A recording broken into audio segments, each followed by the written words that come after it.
What kind of people make the best podcasters? Well, I just met a whole bunch of them at DC Podfest, and on this episode, you get to meet them too.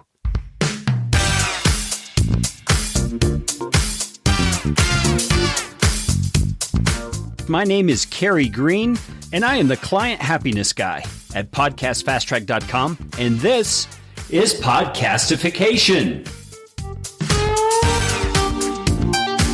This show is all about podcasting. How to do it, how not to do it, best practices, interesting news items that have to do with the realm of podcasting, and who knows what else. And I'm trying to do it all with a little bit of fun and some information to help you get a show going, keep yours going, or make it better.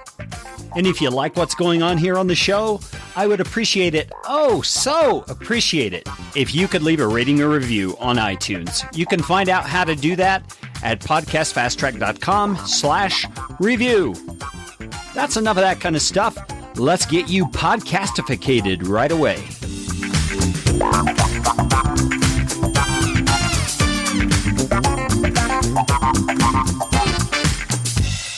Well, I just got the invitation to go speak at DC Podfest, and I spoke about the triple power of killer show notes, and that's going to be an upcoming episode of this podcast, my actual presentation from DC Podfest with the slides and all that, but that's not what this episode is about.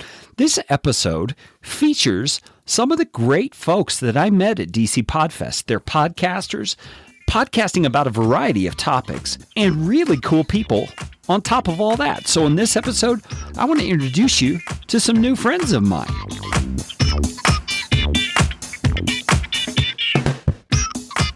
Okay, I'm talking with Jen Hemphill now. How are you doing, Jen? I'm doing good. And did I say your name right? Hemphill. Hemphill. Okay, got it. So no F sound in there. No. So Jen does a cool podcast. Tell us about it. It's called Her Money Matters, so it's just all money talk for women. Of course, his money matters too, but this is just geared to helping women understand money in a way that they can relate to more. Okay, so in a way they can relate to more. What does that mean for you? I mean, how do you approach it? Sure, so how we view money as women, how we deal with money, how we deal with money is completely different. So women tend to be more nurturers, men are more the ones that take care of the household, right? So the way that men think and deal with money is different, where us, we are more, the men were like, yes, I need this, and they'll spend money, where women are more thought. They think things through, and they actually, there's also a sense of guilt there for spending money. Just because they're nurturers, they are always putting everyone in front, ahead of themselves, right? As far as taking care of, they take care of themselves last. Yeah, okay. And so why did you start this? What was it that made you say, there's a need here, I feel like I can address this? Right, well, there's definitely shows on money. There's definitely some shows geared towards women, but I felt like there was a lot of more expert shows. Of course, I know my field, but I wanted something to be more relatable, that women could say, yes, that's me, versus hearing other people talk about their success stories. So of course we talk success in my show, but we also talk about things we haven't done right. And still to this day, I goof up with my finances. So I'm very, very straightforward with that. So you're kind of transparent. You share your own story as you go. Absolutely. Yeah. So tell me one of the most encouraging things that's happened as a result of your podcast for one of your listeners. Oh my goodness. People have paid off debt just from listening to my podcast. For me, a recent comment was that she came to my podcast and she didn't feel like a loser. Everywhere else that she listened, it made her feel like a loser. So that is huge for me. Yeah. So the paying off debt and just being more confident. Actually, some of the ladies have even gone to where they're starting to help others with their money. And for me, that's just phenomenal. So teach someone who can teach someone. Mm-hmm. That's cool. So one last question. If you were asked by someone who's brand new to podcasting, what does it take and is it worth it? What would you say? It takes definitely commitment. And it takes really getting clarity as to what you want your message and your podcast to be about. So really get clear, and also what you want out of it. So that, and really the bottom line is just getting started, but really getting clear on those things first. Yeah. And is it worth it? Oh, absolutely. In what ways? What makes it worth it? For me, well, I'll tell you what it has done for me. It has given me more connection with my community, new listeners, connected obviously with other podcasters.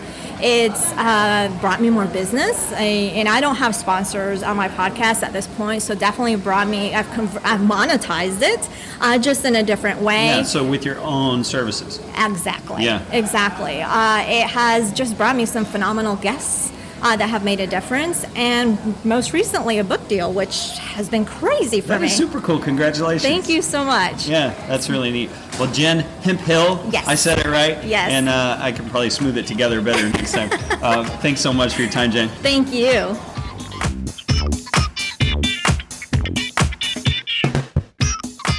Hey, I'm talking with Jon Harper. How you doing, Jon? I'm doing great. How you doing, man? I'm doing good. Hey, we're here at DC Podfest, and Jon's doing this cool podcast called My Bad, which I think is a great name, by the way.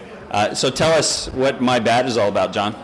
My Bad is all about getting educators to share mistakes that they've made. So educators in particular. Specifically educators. In the future, I might branch out, but basically in working with children, I see that they're very hard on themselves.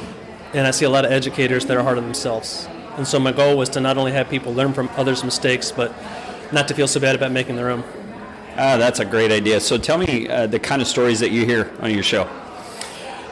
Some stories I've heard. I've heard a dad talk about how he realized he was spending way too much time at school, getting home too late, and it took a near heart attack for him to realize that. I had a very powerful episode in which a teacher kept chastising a student for coming to school and not taking good care of herself. And then she realized that this student opened up and started tearing up, and that this student was being sexually abused by someone in the house. And so I'm almost tearing up hearing about it, but this teacher was powerful because she had no idea that this girl was going through that. And so my bad was that she was being tough on this kid, and really she had no idea that this kid was going through everything. So it was a very powerful episode, very tough. Yeah, now you're an educator yourself. Yes, I'm a vice principal in the Eastern Shore of Maryland. Okay, so in Maryland. Now, why did you decide to do a show like this? Because I think on social media we see everybody's best. You know, we see it's like a highlight reel. Yeah, your Facebook face. Yeah, your Facebook face that looks awesome, your perfectly posed picture. You know, you see people post, I just finished a load of laundry, I ran a 10K or whatever. It's like, we need to share our mistakes so we don't feel so bad about them, because we all learn from them. Yeah, exactly. I mean, if we all think we have to be seen as perfect, the world's never going to get any better because we learn from mistakes. No, absolutely. I learn every day, and the guests I have on are amazing, and they're so transparent. They come on and they share, and it's wonderful. I'm very lucky and honored to get to speak with them. Yeah, so how long have you been doing this? Just April. I've been blogging for about 3 years, and that led into this podcast that I have on Okay, radio. so you started in April, and this is November. This November, so yes. Not even a year. No. Okay, and how many episodes now? I've probably recorded 25. We release about one a week, so I would say 16 or 17 are on iTunes right now. Okay, cool. And what kind of response are you getting? Real good response. A lot of people really like it. I've found that the more courageous you share, the more transparent you are, the more people can relate to it. And so it's been very, very rewarding. Yeah, that's super cool. Now, what are your hopes for the podcast? What do you want to see happen? I feel like I've already seen people on Twitter, where I do a lot of my share more of their mistakes. I want people to feel better. Not feel better. I don't want people to be so hard on themselves when they make mistakes. I want them to share mistakes so we can learn. And I want them to model that so that our kids aren't so daggone hard on themselves when they just make mistakes. Because, I see it every day with little kids to my daughter to high school kids. They tear themselves up over making mistakes, and they're human. Yeah. The only one who's perfect doesn't is God. He doesn't need, right. He doesn't need it. But the rest of us, hey, we got work to do. Absolutely. Yeah. So tell me, what would you say to someone who's considering a podcast or just starting out about lessons you've learned about what it takes to do a successful podcast? I think it's important to build relationships first with the people that you're going to be talking to. I have guests. Some people don't have guests, but I have guests. And sometimes most of my guests I've already built a relationship with first. But I think also it's important to remember that you're just having a conversation. It took me about 5 or 10 episodes to realize that the show is edited and that you don't have to be perfect in the podcast. Kind of like a my bad moment, but I used to think, I can't make a mistake, I can't relax. And now I relax and I really tune into what the other person is saying, and I don't read from a script anymore. I used to read questions from a script and really think about what I was going to say ahead of time, but that just meant that I wasn't listening to the person I was speaking to. Yeah, great. That's great advice. Well, Jon, my best to you. I'm going to be featuring this on the podcast, so I'll let you know when it's going to be on. Hey, my honor. It's been great to meet you. Thanks so much. Thanks.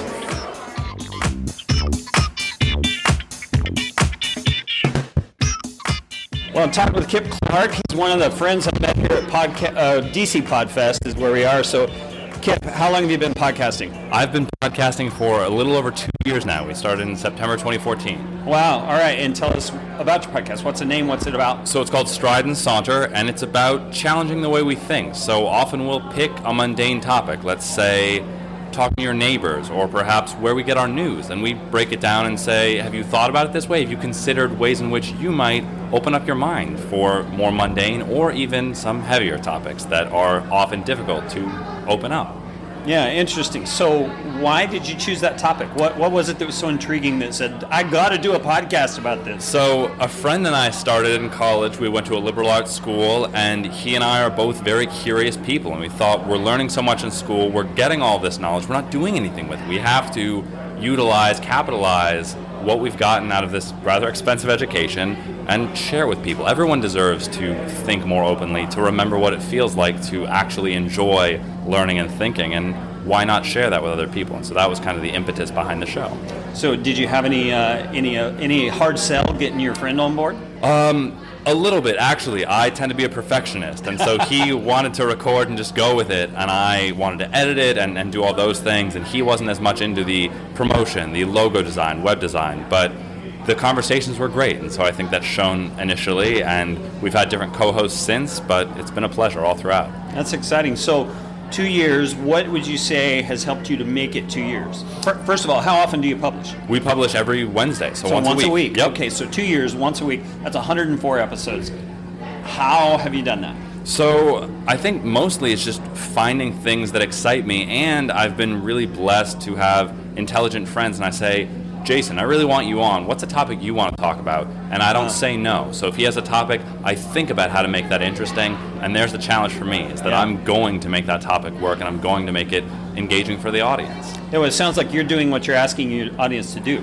Absolutely. So when your guest brings you a topic, you have to open your mind to start thinking about that. Yeah, I've always said at the end of every episode, it's a conversation among, not a conversation between. We want audience members and guests to integrate and interact with us. I'm learning with them. I don't want to come across as an expert, but I do think it's important that we remember how much fun it is to talk, that this is about sort of blessing conversation again, that there is a lot to gain in just interacting, being interviewed, for example, like right now. Yeah, that is great. So after doing this for 2 years, if someone came to you and said, hey, I want to start a podcast, but I'm scared of blank, whether it's the technical aspects, the time involved, the just all the things that they're going to have to learn, what would you say to them? How would you advise them? Well, I would say that it's always going to be scary starting out, and absolutely you're going to learn some things, but I've learned so much about myself. My show is about the world, it's about humanity, but in figuring out how to think about those things, I've grown, and I believe everyone deserves to start a podcast for that reason, because you end up teaching yourself a lot, and I have now hard skills for jobs, I have soft skills for my relationships with other people. I can't think of the number of benefits. There are so many things that you gain from doing it that if you can think long term, that's why you should go into it. And it's just a lot of fun. And the things you learn from your guests too. Absolutely, exactly. I think you can have people on who become lifelong friends, who become mentors. It's a really social medium, and it's so intimate and personal, and it's really exciting to click publish. I think everyone deserves to know what it feels like to put out content that they made, that they sculpted. It's really great. Yeah. So if someone is kind of held back by the thought of, I'm not sure people would really care about what I think or about what I have to say, how would you answer that? I think that's fair, and I think that's one way of thinking about it, but another way of looking at it is, what do I really love? And if you love it, that's all that matters, because there's someone out there who will also love it. If you're doubting it, maybe you're not as passionate about it, so keep thinking, brainstorm, talk to friends and family, say, does this make sense? Does this sound interesting? And eventually you get someone who goes, well, you just talked about it for an hour. You clearly love that. And so that's what you should talk about. Yeah, and there's a careful balance between ruminating over it and making sure it's something you love and never actually taking action. Yeah, definitely. And I think eventually you got to make the jump, sure. But it's great to have a partner, which I was fortunate enough to have, and those people help keep you on track and motivate you, and also to have a schedule. You find a rhythm, and it's not always easy at first, but talk to people, ask for advice, and it really is a wonderful process. I would advise people to go for it. Yeah, well, Kip, thanks so much for your time. It's been great meeting you here. And it was a pleasure to talk to you. Thank you very much.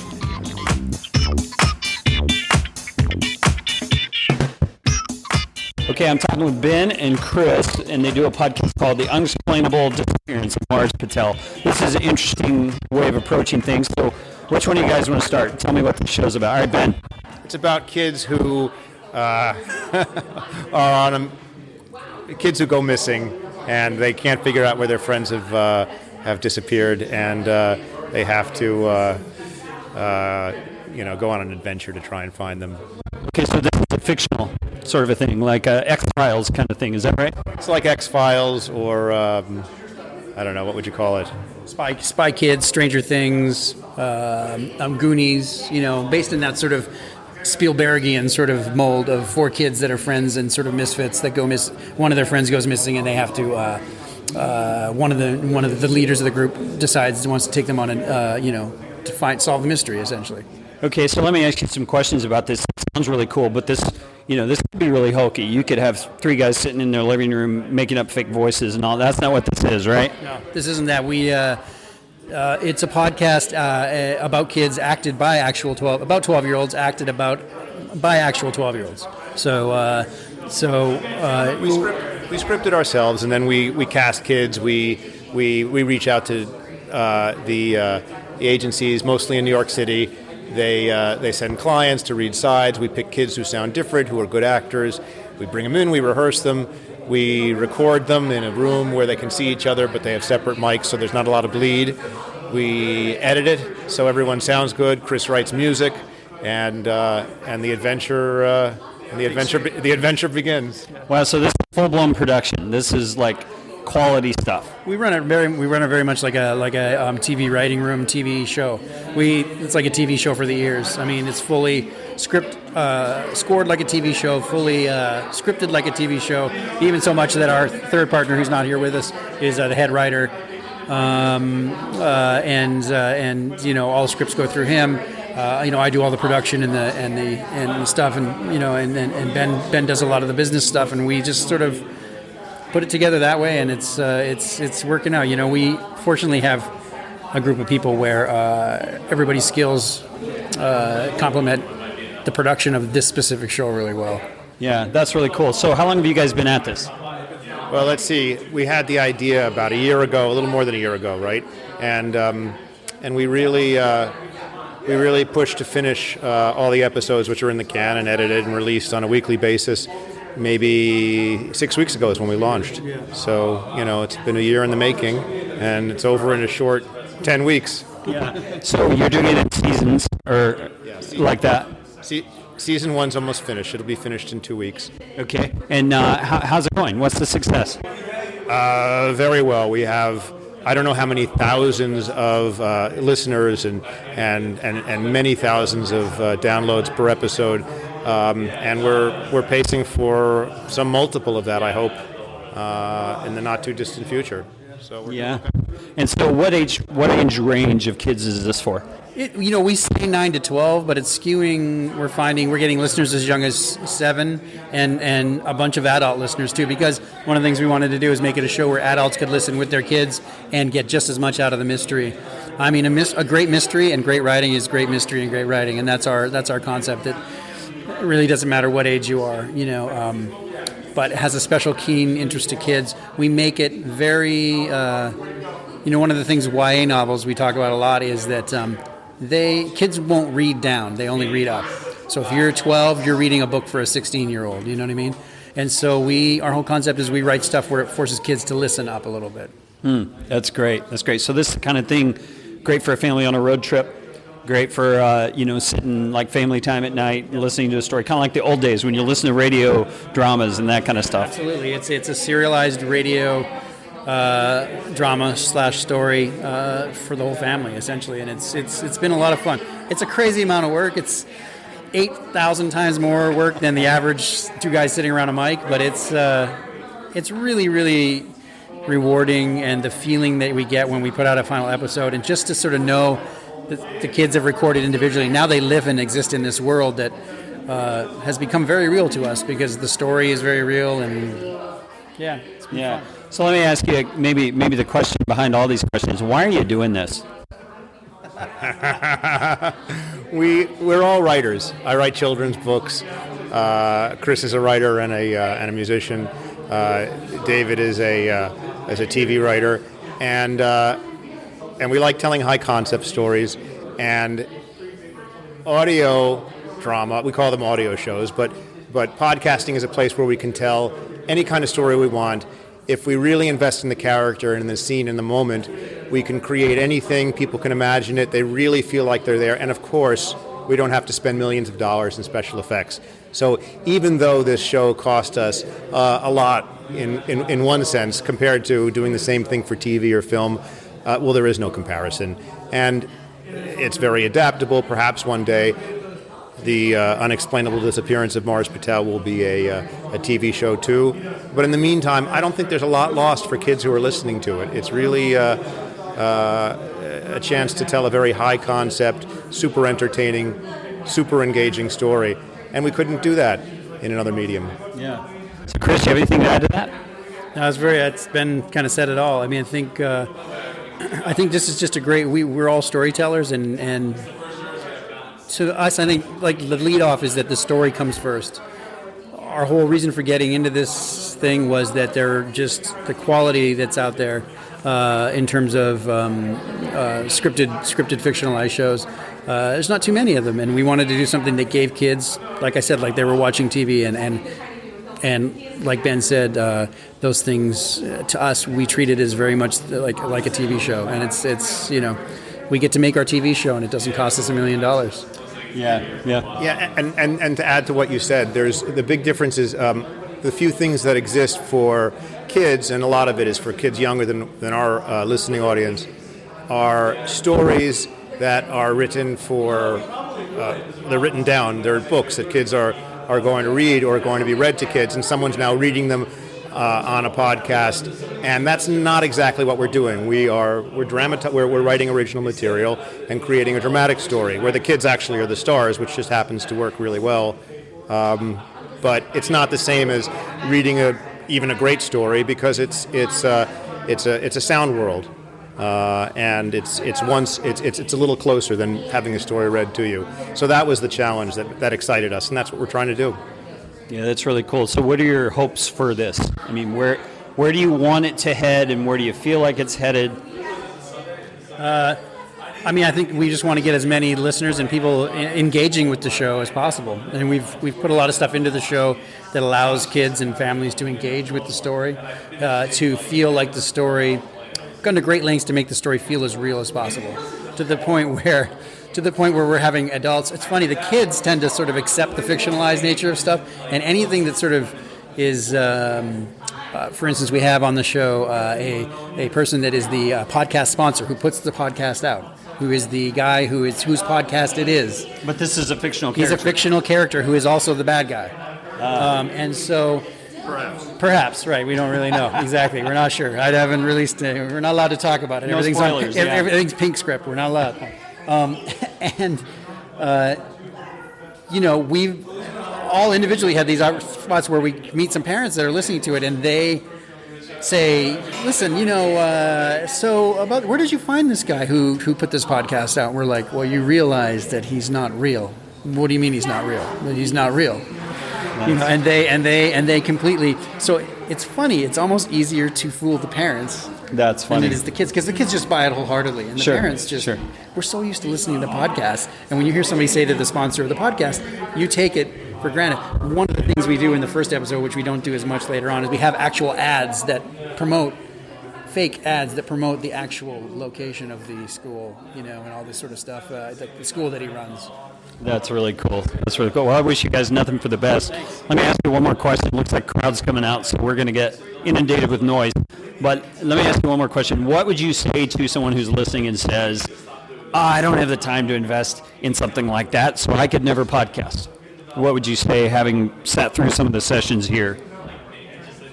Well, you have to have a vision, and if you have a vision, you can make it happen. Maybe you could do it yourself. If you're lucky, you find a friend or a partner, and you do it together, and it becomes much easier.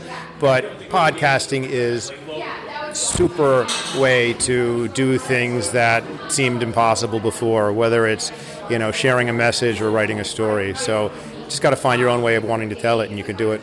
Yeah, Chris? Yeah, I totally agree. I mean, it's such a great way. I can't tell you the feeling we have when we look on our stats and we see that there's 45 people listening in Kazakhstan. You know what I mean? And we just look at each other. We just look at each other and go, "Oh my gosh, that's just amazing." I mean, it's fun to see where. It's just such a great way to get your story out to so many people at one time. It like no other medium. I mean, it's like.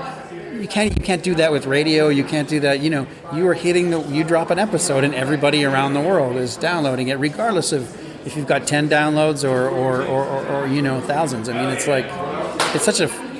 I wasn't prepared for the amount of work that we put in. That feedback loop is really rewarding and makes you keep doing it. Yeah. Oh, super. You guys, thanks for your time. Thank you. Thank you.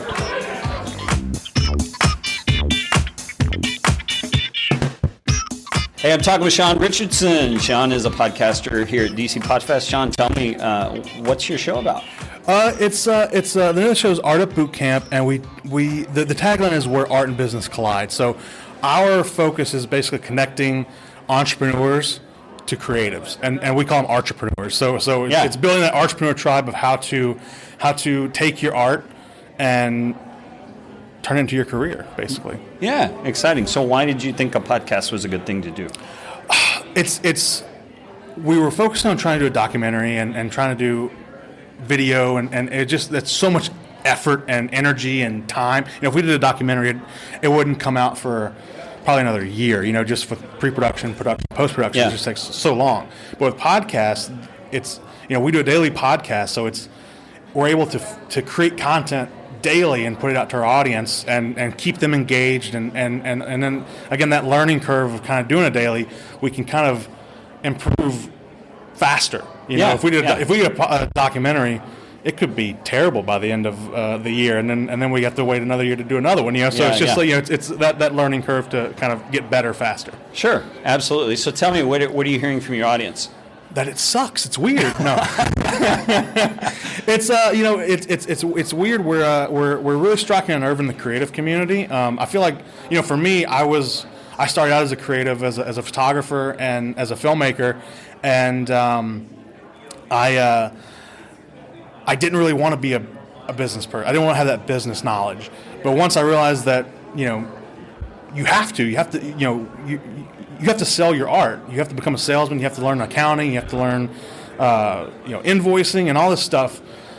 It kind of became like this. Oh my God, I have a lot of work to do. Yeah. And so started teaching myself that, and that's kind of where Artup comes in. Is we really want to help especially help the artists learn how to become entrepreneurs and kind of get their work out there. And absolutely, there's a reason they talk about starving artists. Oh, indeed. Yeah, and I do not want to be. If you could see me, you know that I'm trying not to starve. Yeah, well, we'll take a picture here. Yeah. Put it on the show notes page so people will get to know what you're talking about. So tell me, what are some of the stories you're hearing about how your podcast is benefiting your listeners? Man, I feel like when we talk, me and Tom Anderson, my co-host, and we're talking about kind of our experience in business.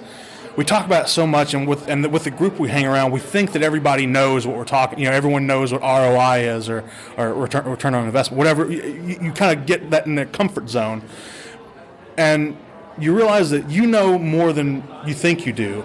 So people are coming to us and telling us, "I didn't know how to start an LLC. I didn't know that was necessary. I didn't know it was necessary to have a business bank account separate from a personal, things that now you think are no-brainers." We're kind of educating the people on that, and it's interesting to see people coming forward not really realizing that we know as much as we think we know. I think it's kind of a problem. People don't think they're experts until you start talking and realize, I kind of know more than I thought I did. So. Yeah. Sometimes being an expert is just being a mile down the road. Exactly. Further than someone else. One of my mentors, Peter Hurley, who's an amazing headshot photographer. He kind of mentored me into the business. He said, what's the difference between me and the guy below me? About an inch. There's not that much difference in what I'm doing than what he's doing. It's I want it that much more. So now you guys have been podcasting how long? 65 episodes. 65. But you're doing daily, 5 days a week. We're doing 5 days a week. So we started August 15th. August 15th, and this is 2016. So and it's November now. So just perspective there. And so, what would you say to someone who wants to start a podcast? Is not sure they can do it in terms of tech or knowledge or that kind of stuff. You got to just do it. Go get some Nike shoes and just do it, right? For me, I'm the audio engineer of the podcast. I know nothing about audio engineering at the beginning, and I'm learning. It just takes that effort to push, right? To go for it, to sit down and I mean, I attended YouTube U. It's sitting there and just figuring out what the problem is and how to solve it. You're not going to get it perfect on the first one. You're just not. It's going to be the first one's going to be horrible. The first 10 are going to be horrible. But then you're going to say, okay, I get that. I'm changing. I'm figuring it out. And you're going to grow and you're going to figure it out. So do it. Get out there. Go get a crappy mic. Go get a crappy mixing board. Get some cheap headphones, and just go make something. Go talk. Right? Yeah. Great, Sean. Thanks so much, man. Thanks so much, Gary. Appreciate it. This is fun.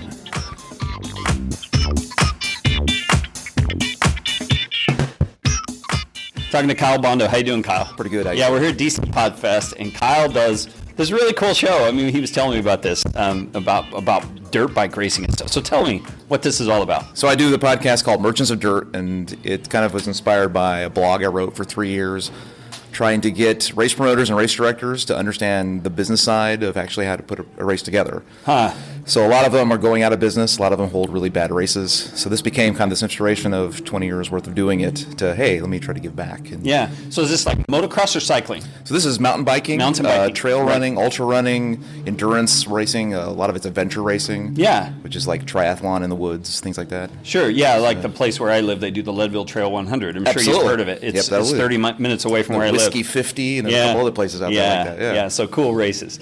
So why a podcast? Why did you start doing audio about this subject? Well, I took a challenge very similar to the take a shower for 30-day challenge. To write a blog post every day. Wait a minute, take a shower or take a cold shower? Take a cold shower, right? I take a shower every day. That's quite a challenge for some of us. Exactly. Was to write a blog post every week for a year. So I started doing that, trying to make sure I write a single blog post every single month or every single week for a year straight, and that turned into a whole stack of bricks full of different topics. But then people were like, wow, your podcast, your blog is really, really good, but it's so damn long. Some of the things are just I just can't read them all in one sitting. It'd be great if I could take it with me. So that became the inspiration for, maybe there's a way you can take it with me. And I tried video and didn't really like video too much. It was a little too much complication. But podcasts seemed to be right in my wheelhouse with just all you do is a microphone and a computer. And I started taking some of my blogs and turned them into podcasts. And that's how it started, just like that. And the ability to be in someone's earbuds during those times of day where they're consumed with something else that's not so important, like commuting or exercising or cleaning the house. I mean, you can be in their earbud talking to them about something they love while all that's going on. And it's kind of become this where the show, as I take my blog post is very very mental and very, very technical.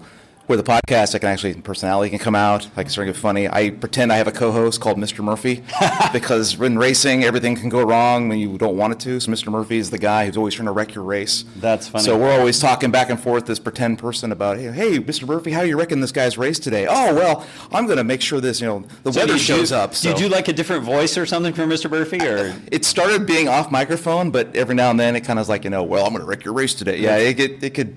That's fun. That's fun. So who's the ideal listener for your show? So I say race promoters, race directors, people who want to be race promoters, race directors, and racers who have done bad races. and want to change, want to do something different, want to bring a race to their community they couldn't do before. Yeah. So a lot of that. Yeah, cool. That's really cool. So as you have gone on this journey of launching a podcast, first of all, how long have you been doing this? So I launched 2 weeks ago. 2 weeks ago. So I have 4 total episodes out, and I started really committing myself in August. I was going to do it October 13th. I missed it by a couple days, but actually got it out the door. Yeah. So that was a So are huge you deal. producing like an episode every week? Correct. Is that what you're doing? Yeah. Okay. So in your long history of 4 weeks, what are the lessons you've learned? I mean, this is great because I want people who hear this episode to be encouraged they can start a podcast. So what would you say to them? So lesson number 1, don't worry about your equipment. I heard 15 different versions of what microphone to buy, and I still bought the wrong one. I heard about all the sound editing. I know you've talked to other guys before talking about how the editing part's really hard. Sometimes the editing is, you just start recording, you hit end, put some promo stuff on the end, and that's it, and release it, and it's horrible. Yeah. So, but getting it done was better than thinking about it, getting it done. And they always said, kept 7 in the can. I thought, I'll never launch. I have to get 7 episodes done. I never would have launched if I'd done that. Yeah. So getting it out there, now I know I have an episode I need to have done by Monday. Yeah. Now I have some skin in the game. I have the fire burning that, I got a topic. I got to start thinking. I got to post edit. I have to actually start talking. So it's given me that the motivation to start launching episodes. So it sounds like you've got some internal commitment, just like personal integrity, that if I commit to this, I'm going to stick with it. Do you feel like that's something someone needs to make sure they have before they start? Absolutely. And I think it's just like racing, is that you can talk about wanting to exercise and talk about wanting to do all this kind of thing to better yourself all the time. But if you sign up for a race, I guarantee you, when you put $100 down to do a 5K or a marathon, suddenly you now have a deadline and a goal, and you put money into it. So now you have if I don't show up, that's $100 I just lost. Yeah. It kind of motivates you. Same thing with podcasting. You put your RSS feed out on iTunes, and you see it pop up, and then you see someone subscribe to it, and then 2 people subscribe, and then 10 people subscribe. You're like, I have listeners. And then you're like, I have listeners. It's like, I got to put content out all of a sudden. It definitely motivates you. Yeah, so that accountability piece is huge. Yeah. Okay, so if someone wants to start a podcast, but they're not sure they have the technical skill or they have the know-how, how would you advise them? Let's see. Advise them to start a podcast. Technical skill. All you need is what? A computer and a microphone, and talk. It could be about anything. Because as we learn, especially here at DC Podfest, how many different bizarro topics are out there about people who do podcasts who have audiences. And so, like yesterday, the guy talked about the people who were, the Pooh Bear people who want to do a Pooh Bear. I even wear my Pooh Bear shirt today. Yeah, for his benefit. For his benefit. Yeah. To say that there are people out there who want to hear you talk about this stuff. So, go find them. I mean, go find your tribe. The only way you're going to find your tribe is to go out there and cast your line in the ocean. So. Yeah, good point.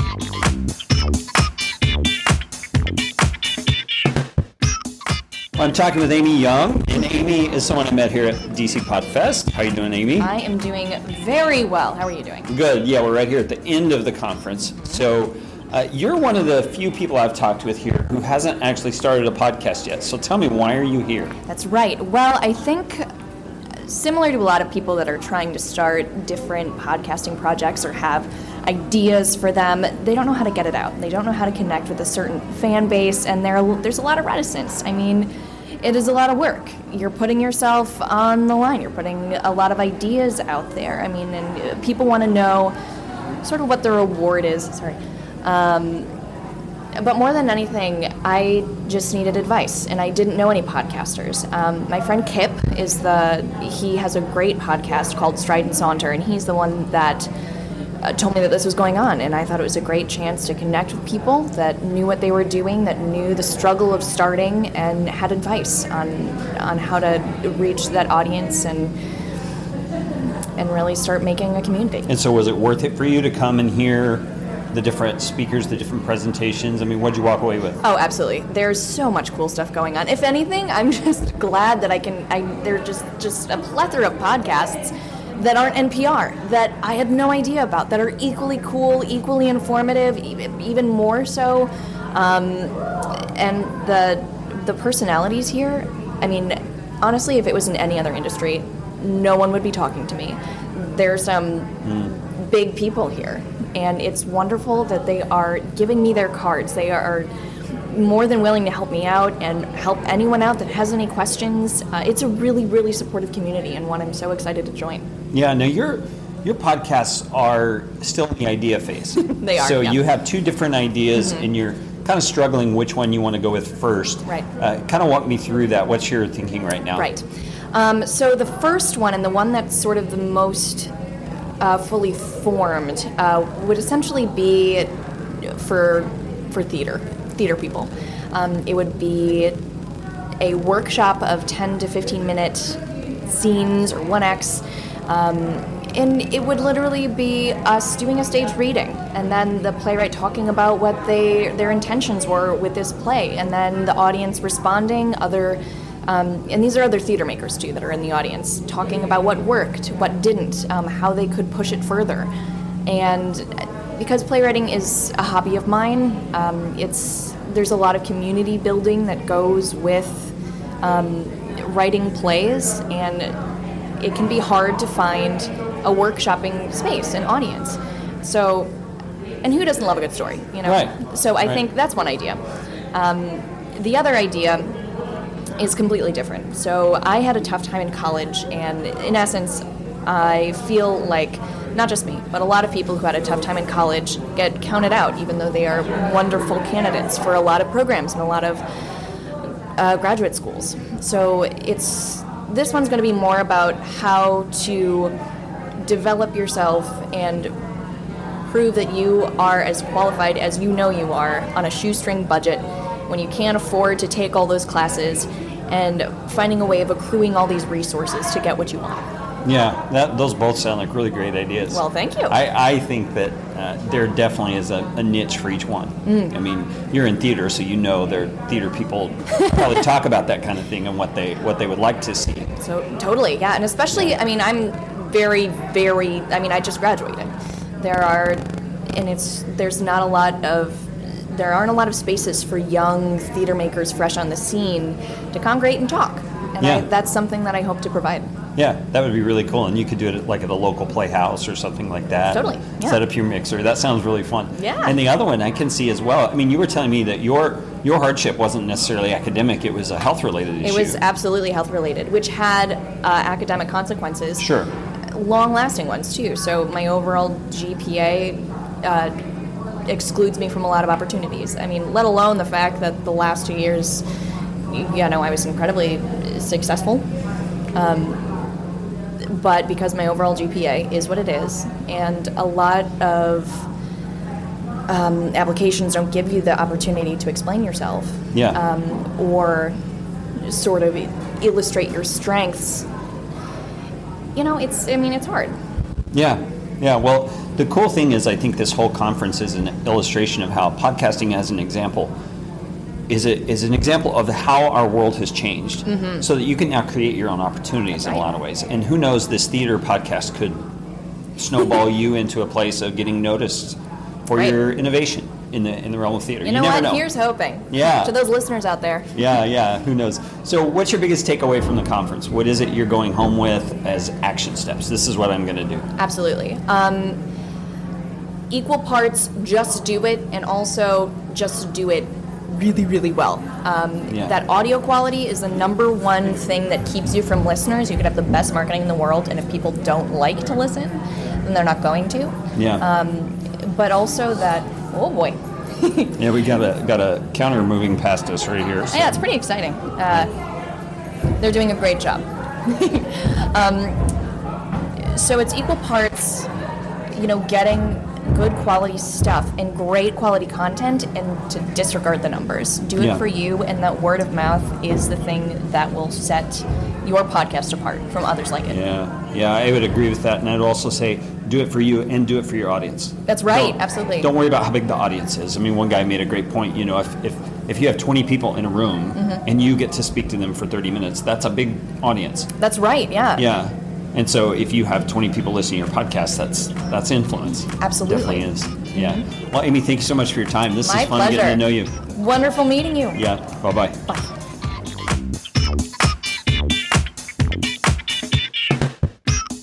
So I'm talking with a new friend here, Vincent Pugliese, who's at DC Podfest with me. Vincent is about to launch a podcast, January 2016. So tell us a little bit, Vincent, what's the podcast going to be about? It's titled Freelance to Freedom, and it's basically how to take a freelance career away from, we had a full-time job that just didn't pay well and took all our time, and how to build a business in terms of a side business that can get your income up, get your time free, so you get to do what you want every day. Yeah, so you've actually lived this out. We've been doing it for 9 years now. So and it's a photography business, correct? Photography, yeah, exactly. Yeah, so tell me, what motivated you to think of a podcast? Maybe I should do a podcast. I've been listening to podcasts for about four years now, and have taken, and that's what a lot of podcasts led to with the book idea, and took so much notes on it, and have made so many now friendships through it, that I've had a lot of people talking to me about it, because I'm comfortable speaking. I'm comfortable in front of a crowd, so it's never been a problem for me. So I've been a guest on a bunch of podcasts, and you get some confidence after a while, and you're like, I should probably get this moving. So. Yeah. And so you mentioned a book. You've got a book that's coming out for this as well. When is the book supposed to publish? Do you have a date? We're looking at May of 2017. It's being published by Morgan James Publishing out of New York. Yeah. So now, how did that come about? That you actually got a book deal without a podcast? I mean, I know it happens for a lot of people. But same reason. We'll talk about the conference. It's all about friendships, relationships that you build. I'm in a mastermind group with Aaron Walker. Oh yeah. And as part of the group, I explained, I got my first edit done, and within one conversation he asked me about publishing, and I said I'm probably going to self-publish, and he introduced me to a publisher that day, and it doesn't usually happen this way, I guess, but 3 weeks later I had a contract. Yeah, well, that tells me about your concept. There's something in the concept that's appealing. I guess. It's pretty exciting. So. Yeah, well, it is a hot topic right now. Getting out of corporate and doing your own thing, having freedom. Yeah, and to me it's not as much the money as it's the time. But you can't have the time without the money control. Right. Yeah. And, absolutely. You wind up taking jobs you don't want to take, and doing jobs you don't want to do. And to me, it's all about our kids. It's having the time with our kids as they grow. And I don't want to have any regrets in terms of I was working jobs I didn't want to do for money that I'd already spent. Yeah. So that was a big deal to us. Definitely. So you're doing some recording now, I understand. You're already getting started. With a launch in January. So why did you think you needed to start so early? February, I'm not sure when. Yeah, so why did you think you needed to start so early? Just to get comfortable in the process of doing it. Just a lot, to begin, there's a lot of things that you don't expect when starting out. And I want it to be my voice. I want it to be right. I want it to be not perfect, but I want to know that when I get rolling with it, that I'm right on track. Yeah. And so what's we have already talked about this, but just for the sake of the recording, what is going to keep you from procrastinating, got to get it better, got to get it perfect, and so it becomes March or April or May? Or That's a great question. Yeah. I'll tell you, because I just sent the edit to my editor for my book last night at the hotel, and it was supposed to be out a week and a half ago by my own prediction, and I kept waiting. There's something else that needs to be done, something else needs to be in there, and I finally had to be like, I'm done. So that's going to be the same thing. It's going to be a point where I go, I'm ready to go. I'm going to listen to enough episodes, and I'm going to have everything. There's things involved, the artwork, things that I wasn't really, I'm not sure about that I have to get people to do, that I'm getting people to do. So if it happens in February or March, as long as it happens, I'm not going to beat myself up about February. It's going to get, But I think the fact that you're taking steps now, you're already recording, you're already getting things done, is a good sign that you're not the kind who's never going to pull the trigger. I hope so. Yeah. With every new step, it's difficult. Photography now, it's I don't even think about it. Right? It's let's say a camera's part of my arm now, essentially. But in the beginning, I was nervous about this. Who's going to think about that? Who's going to criticize me? You get to a point you don't care. Yeah. And then you get to the point with the writing too, and this and that, and people aren't going to like it, and some people are. And then it's going to be the same thing here. But the more you do it, the easier it is to launch again and start something new. Yeah. Because it's exciting. Exactly. Yeah. So tell me, what have you gotten out of DC Podfest? It's kind of a small event. There's maybe 75 people here, 100 people here. What did you get out of this? Friendships, relationships. Yeah. That's why I do it. It's not I could probably go online and get any of these speeches if I wanted to. Yeah. If you think about it, if I could look the people up and get their content, but it's about just meeting people face to face, doing exactly what we're doing right now, having lunch with you like we did today, getting there early, just talking about each other's lives and just getting to know each other, because that's, you have like-minded people as opposed to where you go to, say, a school function and people you probably would not choose to hang around with or talk politics with, which you don't want to do. You get to talk about things that are near and dear to you, to people that relate. So that's the most important. It's worth the money, the time to do it, and just develop friendships and relationships. Yeah, I would say probably without exception, everybody in the room, no matter which of these sessions we were in, is a person with a passion. Yeah. A person with a desire that's bigger than where they are right now. That's exactly and the point. that's the synergy. Nobody's sitting here complaining about their job. Right. If they are, they're looking for a way out. And they're doing something about it. They're doing something about it. And that's the difference, as opposed to if you're at a conference where it's just you have to be there, there's going to be more complaining than actually action. Yeah, that is great. So if you were talking to someone who's brand new to podcasting, all right, it knows enough about it to know what it is, it's going to take a little work to get it done, but they're just hesitant. They're not even recording episodes yet. They're just thinking. What would you say to them to encourage them to give it a shot? You have to know what you want to do. I know people are like, I want to start a podcast, but I don't know on what. That confuses me more than other things, because I'm like, I get that, but you have to. I know, this is just me, and I'm not a veteran at this all, but I know what I want to do. I know what my message is. I know what my mission is with this. I know who I want to help. I know what stories I want to get out there. I know what stories that if I died tomorrow that I want my kids to hear before I was gone. And that's important to me. That's important to me, that like, okay, to be an inspiration for my kids first and then on down the road. So, that's just my perspective. I know everybody comes from different angles. Right. So for me, this is a passion of mine to get it out there. And if you, like Joel was talking about, helping certain people even you don't even know about.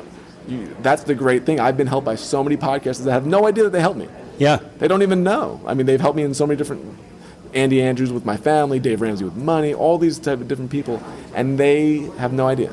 So to be able to have that type of impact without even knowing it, it means you've done greater in the world than you even realize. Yeah. And that's very important to me. Yeah. So those people need to just figure out what that topic is. What's their why? Yeah, like we talked about at lunch. I more than your passion, figure out how you can help people. Yeah. And I think passion comes from that. Yeah. Because it's beyond yourself, It's very selfish when you're just thinking about yourself. I've been there. Yeah, which is something I've heard kind of misconstrued from the conversations about the relationships that we were talking about earlier. A lot of people see the relationships as a means to an end. I'm meeting this person because they know that person, and therefore I'll get this help. Yeah. But you can't go into it that way. No, it's probably going to happen. Yeah. It probably will happen because that's just life.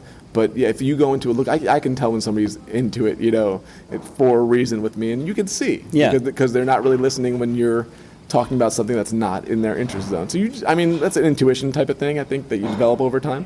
But yeah, it's got to be, for me, it's like I want to, as I get older, I want to have the friendships and the meaningful stuff. That's what matters. Because like we talked about lunch, the whole John Mellencamp thing. I've been to the top and there's nobody, and there's nothing up there. It's like when you realize that, you realize all the money. I know plenty of wealthy people that are not happy. Yeah. And Jim Carrey said it. He goes, I want everybody to become wealthy and famous so they realize that that's not everything. But most people strive so long and go so far to get that, and then when they get there, it's kind of disappointing after a while because it's not. And then they come back to relationships. Or they don't, and they're sad. I really believe that. Yeah, I'm totally with you. Well, I just appreciate the friendship, man. You too. It's sparked it up into here 2 days, but it's been great. Pleasure meeting you. So, yeah. All right. All right. Thanks. You got it.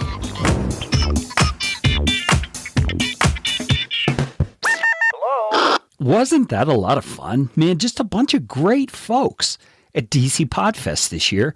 And it was a great time just connecting, finding out what people are doing in the podcast space.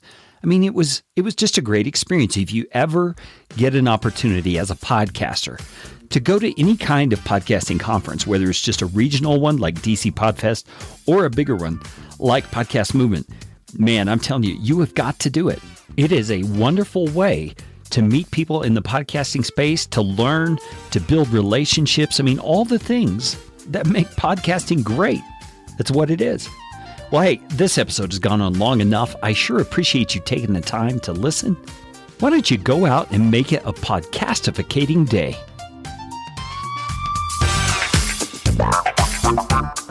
This show is brought to you by Podcast Fast Track, where my team provides professional podcasting services without the time suck.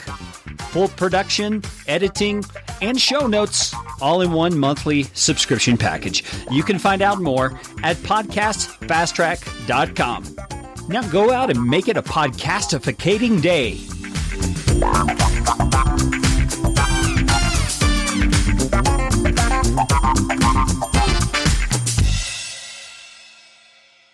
Audio editing and show notes by podcastfasttrack.com. Get 15% off your first month by mentioning this show. Okay, I'm talking with Sean Bondo. How you doing, Sean? No, you got to try again. You're Sean. He's okay. Take two. Yeah. It's Saturday. Yeah, that's funny. Good point. Well, Sean, thanks so much. You did it again. Yeah. It's okay. Okay, Kyle. Thanks so Okay, much. thanks a lot, Gary.